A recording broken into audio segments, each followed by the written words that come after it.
আজকের রেসিপিটা মাছ মাংসকেও হার মানাবে।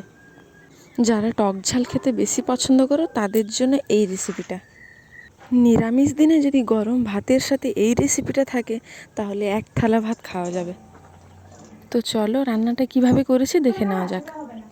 এখানে নিয়েছি বড় বড় সাইজের দুটো আলু, নিয়েছি 4টে টমেটো। টমেটো এখানে একটু বেশি লাগবে তাই আমি 4টে নিয়েছি।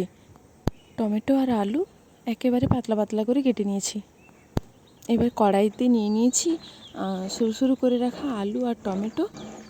এবার দিয়ে দিয়েছি পরিমাণ মতো লঙ্কার গুঁড়ো, হলুদ গুঁড়ো, লবণ, কয়েকটা দিয়েছি কাঁচা লঙ্কা, আর দিয়েছি এখানে কাঁচা আম। আমি এখানে একটা বড় সাইজের আম থেকে হাফ আম নিয়েছি, তাকে 4টে টুকরো করে তরকারিতে দিয়েছি। এবার সমস্ত উপকরণ ভালো করে হাতে মেখে ঢাকা দিয়ে দিয়ে অল্প আঁচে রান্নাটা করব।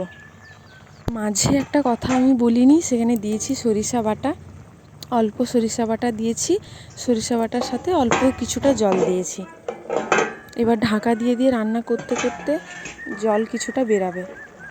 আলু আরও সেদ্ধ হয়েছে কিনা দেখে নিয়েছি, প্রথমে সেদ্ধ হয়ে গেছে। এবার আমটা চটকে নিচ্ছি। তরকারিটা আমার রান্না হয়ে গেছে। এবার উপর থেকে একটু সরিষার তেল দিয়ে নামিয়ে নেব। দেখো দেখতে কত সুন্দর লাগছে, দেখতে তো লোভনীয় হয়েছে, খেতেও ছিল খুবই টেস্টি। এখন তো কাঁচা আমও রয়েছে। এই রেসিপিটা একবার হলেও বানিয়ে দেখবে।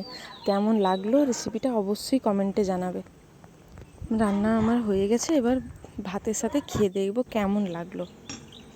আমার তো খুবই ভালো লেগেছে, তোমাদের কেমন লেগেছে অবশ্যই কমেন্টে জানাবে।